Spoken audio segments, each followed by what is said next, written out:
Assalamualaikum warahmatullahi wabarakatuh. Kali ini saya akan mereview motor Beat agar kita nggak ketipu ya saat kita beli motor second. Ada beberapa hal yang mesti diperhatikan kalau untuk motor matic. Yang pertama itu mesinnya, harus kita perhatikan benar-benar mesinnya. Selain kita mendengarkan suara mesin, Anda juga bisa lakukan beberapa hal seperti ini. Nih, misalnya dari lubang knalpot itu kita bisa mengetahui kondisi seher atau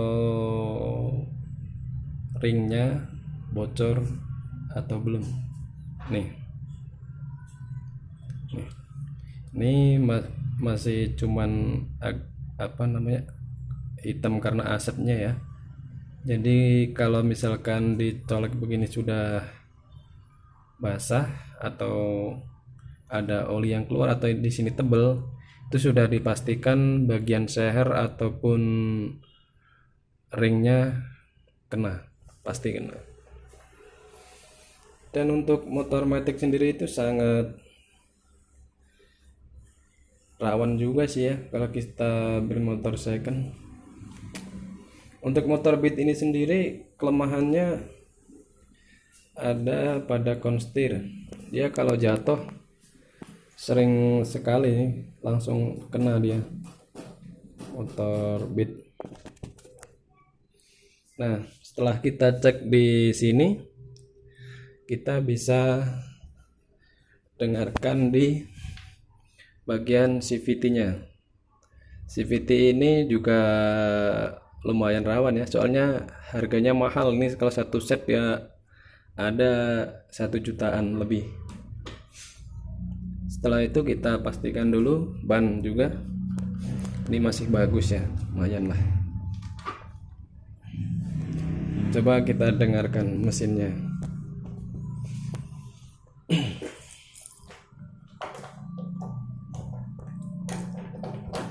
Kalau mendengarkan mesin juga nanti bisa dicek juga bagian olinya. Tuh, saat kita mau beli motor second, kita dengarkan masih halus kan suaranya. Di bagian matic juga belum berisik. Jangan tertipu dengan kilometer yang rendah, karena ini yang saya punya adalah kilometernya sudah mencapai 97.088.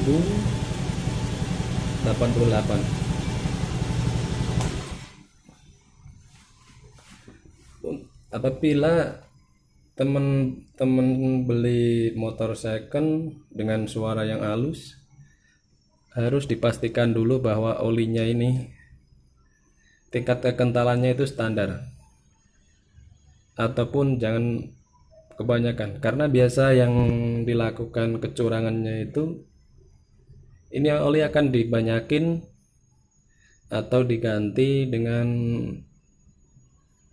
oli yang tingkat kekentalannya lebih tinggi. Jadi fungsinya untuk meredam berisiknya dari mesin ini. Nah, makanya kalau misalkan teman-teman mau beli cuman ragu, ya pastinya ajakin aja orang yang sudah tahu mesin ya. Karena kalau mesin ini kalau sudah dibongkar pasti rasanya bakalan beda, nggak akan kayak yang masih baru ataupun yang belum pernah dibuka. Nah, untuk CVT-nya ini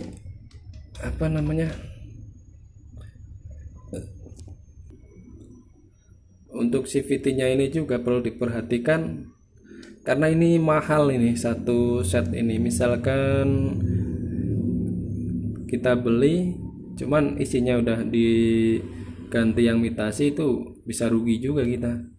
Makanya nggak ada masalah sih kalau misalkan kita beli terus kita cek dulu Kalau misalkan sudah benar-benar mantap, di sini bagus dan mesinnya kedengarannya halus, teman-teman bisa langsung minta atau bawa oli sendiri untuk diganti dengan oli yang baru. Itu pasti akan kedengeran suara mesin aslinya kalau olinya standar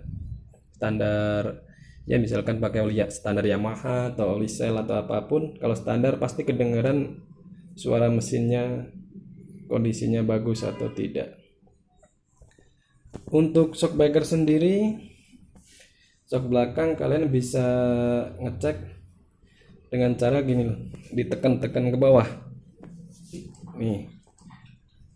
Ini kalau misalkan baliknya itu cepat, dipastikan dia udah bocor. Cuman kalau baliknya pelan, itu dipastikan masih bagus. Dan berikutnya yang nggak kalah penting di sini. Nah ini walaupun bersih, cuman kalau dipegang udah ada yang gores, ini dipastikan sudah bocor. Karena mungkin dibersihin dulu ya sama pihak showroom. Perlu dicek juga agar tidak mengalami kerugian. Lumayan mahal juga ini shock ini. Konstir teman-teman bisa dicoba dulu agar tahu kondisinya, ataupun bisa ditekan-tekan ke bawah. Itu nanti kalau misalkan kendor dia akan berbunyi krek krek krek. Jangan asal beli ya kalau untuk motor matic. Soalnya banyak juga sih yang cuman asal jadi dengan kecurangan-kecurangan untuk mengambil keuntungan yang tidak seberapa. Semoga review ini bermanfaat ya, video ini bermanfaat untuk teman-teman yang mungkin mau beli motor second. Selamat sore, sampai jumpa di tutorial berikutnya. Wassalamualaikum warahmatullahi wabarakatuh.